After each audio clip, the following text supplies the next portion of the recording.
Tu sais ce sentiment de culpabilité quand tu repousses encore et encore une tâche importante? Tu te dis je suis paresseux, je manque de discipline. Je n'y arriverai jamais. On a tous connu ça. On nous a toujours appris que la procrastination, c'était l'ennemi numéro un de la productivité. Une faiblesse qu'il faut combattre à tout prix. Mais si je te disais que cette vision est non seulement fausse, mais qu'elle te fait plus de mal que de bien? Et si la procrastination n'était pas un défaut, mais un message?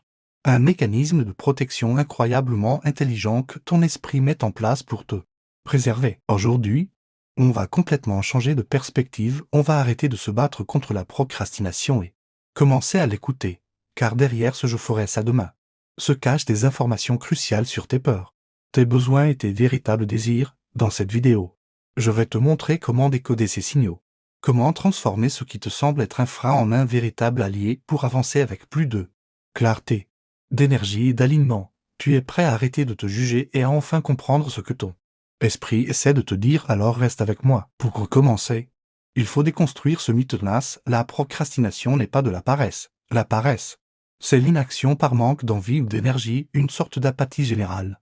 La procrastination, c'est très différent. C'est un acte actif. Tu choisis activement de faire autre chose que la tâche prévue.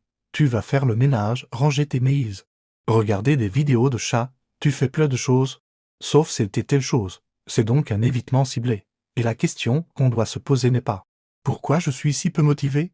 mais plutôt « Qu'est-ce que j'essaie d'éviter en faisant tout sauf ça ?» La réponse, le plus souvent, c'est une émotion désagréable, ton cerveau, dont le rôle principal est d'assurer ta survie et ton bien-être, détecte une menace potentielle associée à cette tâche, et pour te protéger, il te pousse vers des activités plus gratifiantes à court terme, qui libèrent de la dopamine et te procurent un soulagement immédiat. C'est un mécanisme de régulation émotionnelle. Tu ne procrastines pas parce que tu es faible, tu procrastines parce que ton système nerveux essaie de te protéger d'un stress. C'est un signal d'alarme, pas un défaut de fabrication. Alors, de quoi ton esprit essaie-t-il de te protéger exactement? Les raisons peuvent être multiples, mais elles tournent souvent autour de quelques grandes peurs. La première est la plus courante. C'est la peur de l'échec. Si une tâche est importante pour toi, si l'enjeu est grand, l'idée de ne pas être à l'auteur peut être paralysante. En repoussant le moment de t'y mettre, tu repousses le moment du jugement potentiel. Tant que tu n'as pas commencé, tu ne peux pas échouer. C'est une stratégie inconsciente pour préserver ton estime de toi. Le problème, c'est que cette non-action finit par nourrir l'idée que tu n'es pas capable, créant un cercle vicieux. À l'opposé, il y a la peur du succès. Ça peut paraître étrange, mais réussir peut être tout aussi terrifiant. Le succès amène plus de responsabilité, plus d'attentes de la part des autres, plus de visibilité, peut-être qu'inconsciemment, tu as peur de ne pas savoir gérer ce qui vient après. Réussir ce projet pourrait changer ta vie. Et le changement, même positif, fait peur. Procrastiner devient alors un moyen de rester dans ta zone de confort, là où tout est familier et prévisible. Une autre raison fréquente est le perfectionnisme. Quand on se fixe des standards irréalistes, la tâche à accomplir peut sembler une montagne insurmontable. Chaque détail doit être parfait. Et la peur de ne pas atteindre ce niveau d'excellence est si forte qu'il est plus simple de ne pas commencer du tout. Le perfectionniste se dit « si je ne peux pas le faire parfaitement, je préfère ne pas le faire ». La procrastination devient alors la conséquence directe de cette exigence démesurée. Tu n'évites pas la tâche, tu évites l'imperfection. Parfois, la procrastination signale simplement une surcharge, un burn-out imminent. Ton corps et ton esprit te disent stop, tu as trop de choses à gérer, trop de pression. Et ton système interne tire le frein à main pour t'obliger à ralentir. Ignorer ce signal, c'est courir droit vers l'épuisement. Dans ce cas, procrastiner n'est pas un choix.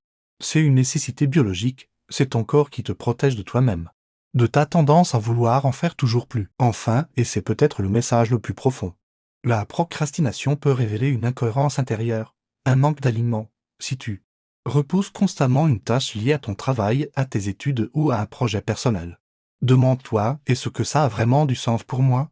Est-ce que ça correspond à mes valeurs profondes, à ce que je veux vraiment faire de ma vie? Souvent, on procrastine sur des choses qu'on croit devoir faire, mais qui ne viennent pas du cœur. C'est ton intuition, ta sagesse intérieure, qui te chuchote, ce n'est pas le bon chemin pour toi. C'est une invitation à réévaluer tes objectifs. Maintenant, la grande question, comment faire la différence entre une procrastination de protection et une simple fuite, une paresse déguisée? La clé est dans l'observation, sans jugement. Quand tu procrastines, au lieu de te critiquer, prends une pause et observe. Qu'est-ce que tu ressens à l'idée de faire cette tâche? De l'anxiété, de l'ennui, de la peur, de la confusion, note cette émotion. Ensuite, demande-toi si cette émotion était une messagère, quel serait son message? Si la procrastination est protectrice, tu sentiras une tension, une peur, un blocage. Tu veux faire la chose, mais quelque chose l'empêche. C'est là qu'il faut creuser. Si c'est une simple fuite, tu ressentiras plutôt de l'ennui, un manque d'intérêt, une résistance molle. Dans ce cas, la question à se poser est différente. Est-ce que cette tâche est vraiment nécessaire? Ou puis-je la déléguer, l'automatiser? Ou simplement l'abandonner? Toutes les tâches ne méritent pas notre énergie. Pour t'aider à y voir plus clair, je te propose un exercice simple que tu peux faire dès la prochaine fois que tu te surprends. Procrastiner. Prends une feuille de papier ou ouvre une note sur ton téléphone, isole-toi quelques minutes. Ferme les yeux, respire profondément et connecte-toi à ce que tu ressens. Puis, écris les réponses à ces questions. Premièrement, quelle est la tâche précise que je suis en train de repousser? Sois le plus spécifique possible. Pas mon rapport, mais écrire l'introduction du rapport trimestriel. Deuxièmement, quelle émotion est ce que je ressens quand je pense à commencer cette tâche? Nomme l'émotion. Peur, anxiété, confusion, accablement, ennui, tristesse. Troisièmement, de quoi cette tâche me menace-t-elle?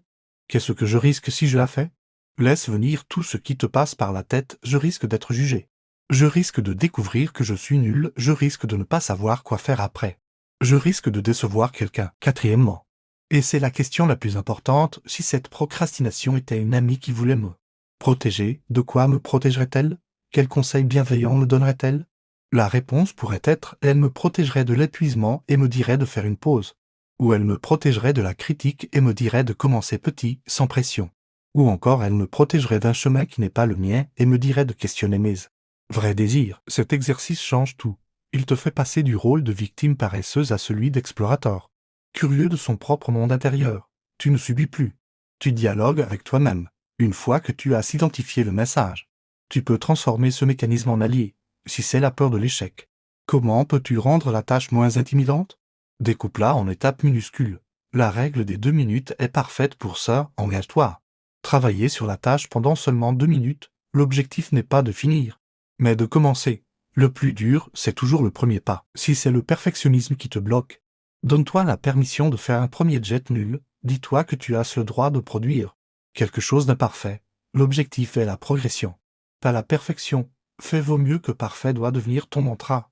Si c'est la surcharge, écoute ton corps. La procrastination est ton amie.